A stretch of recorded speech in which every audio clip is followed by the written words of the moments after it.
नमस्कार, बहुत स्वागत है आपका। एनडीटीवी देख रहे हैं आप। मैं हूं आपके साथ साक्षी गुप्ता। खबरों की करेंगे शुरुआत और सबसे पहले बात करेंगे नक्सलवाद की। देश भर में नक्सलवाद अंतिम सांसें ले रहा है। गढ़चिरौली से लेकर जगदलपुर तक बड़े नक्सली अपनी अपनी टीमों के साथ सरेंडर कर रहे हैं। ऐसे में छत्तीसगढ़ में इसी सरेंडर पर अब सियासत भी शुरू हो चुकी है। एक तरफ जहां पूर्व सीएम भूपेश बघेल सरेंडर के लिए शाह और सरकार की तारीफ कर रहे हैं, तो वहीं प्रधानमंत्री मोदी के साथ बीजेपी कांग्रेस पर निशाना साध रही है। देखिए आप रिपोर्ट।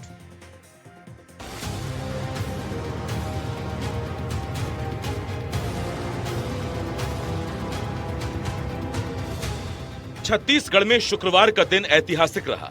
एक साथ एक मंच पर कुल 200 से ज्यादा नक्सलियों ने सरेंडर कर दिया। सीसी मेंबर और माल डिवीजन के मुखिया रूपेश ने अपने साथियों के साथ हथियार डाल दिए। नक्सलियों का ये सरेंडर सिर्फ छत्तीसगढ़ तक ही सीमित नहीं रहा, बल्कि देश में पिछले 4 दिनों के अंदर 300 से ज्यादा नक्सलियों ने हथियार डाल दिए। एक दिन पहले एनडीटीवी के वर्ल्ड समिट में पीएम मोदी ने भी नक्सल मामले पर खुलकर अपनी बात रखी। पीएम ने नक्सलियों पर तो निशाना साधा ही, साथ ही उन्होंने कांग्रेस को भी जमकर निशाने पर लिया। 11 वर्ष पहले तक देश के 125 जिले 125 से ज्यादा माओवादी आतंक से प्रभावित थे। और साथियों, आज ये संख्या सिर्फ 11 जिलों तक सिमट गई है।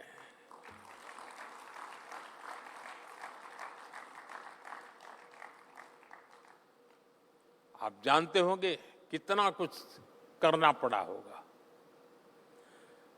और उसमें भी 11 में भी अब सिर्फ 3 जिले ही ऐसे बचे हैं जो सबसे अधिक माओवादी आतंक की चपेट में है।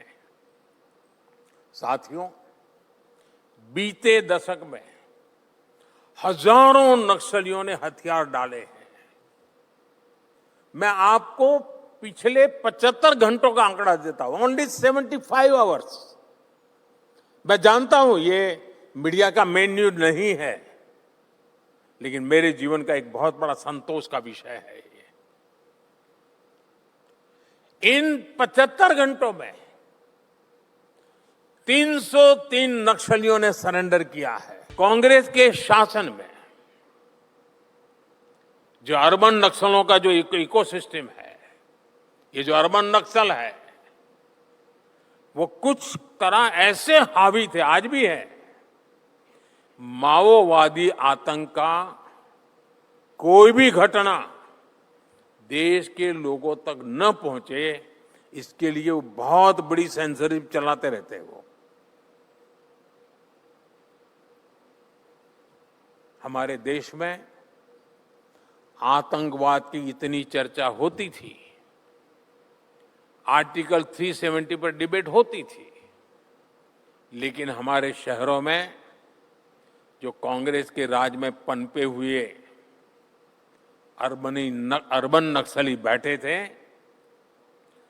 जो ऐसी संस्थाओं पर कब्जा जमा करके बैठे थे, वो माओवादी आतंक पर पर्दा डालने का काम करते थे, देश को अंधेरे में रखते थे।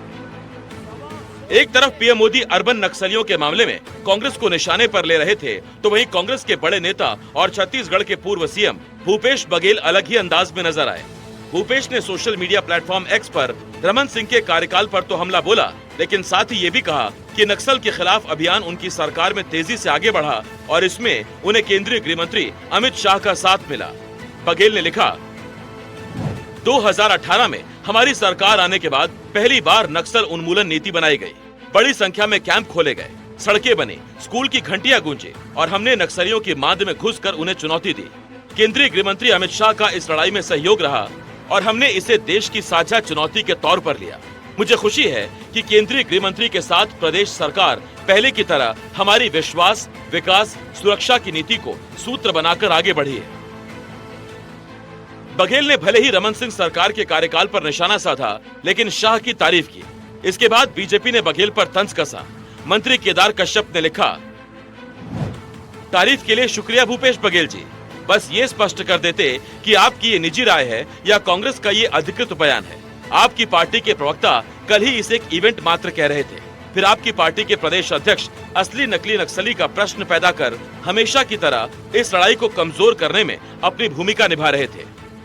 दरअसल केदार कश्यप ने जिन बयानों का जिक्र कर निशाना साधा है, उनमें एक बयान कांग्रेस प्रदेश अध्यक्ष दीपक बैज का भी था।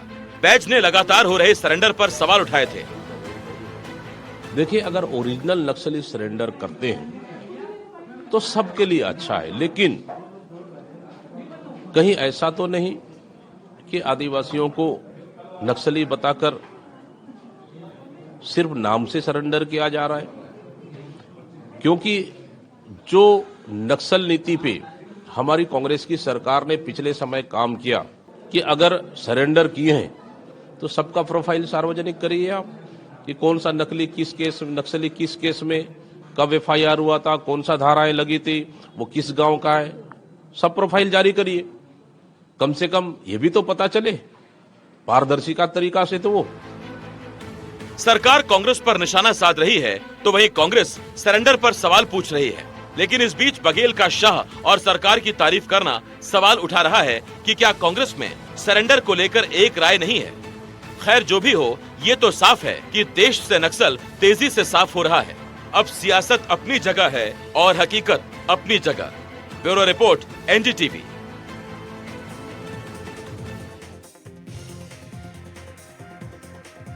तो नक्सलियों के सरेंडर पर कांग्रेस के सवाल पर पूर्व डिप्टी सीएम टीएस सिंहदेव की ओर से एक बड़ा बयान भी सामने आया है।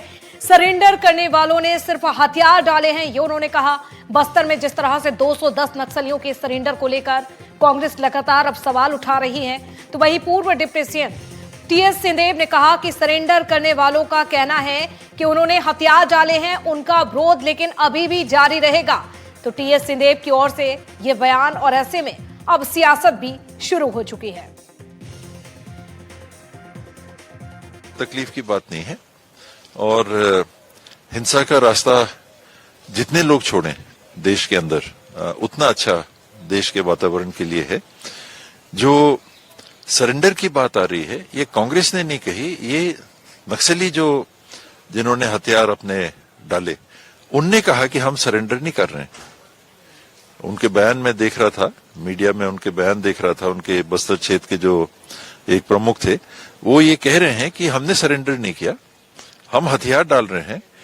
हमारी लड़ाई अपने विचारों के आधार पे लोगों के बीच में जारी रहेगी। हम हिंसा या बंदूक का सहारा उसको नहीं उपयोग में लाएंगे। तो ये परिस्थिति बनी है, तो एक अच्छी दिशा में ये बात बढ़ रही है कि हिंसा के आधार पे लोगों के बीच में काम करने की जो सोच या प्रवृत्ति है वो पीछे हट रही है।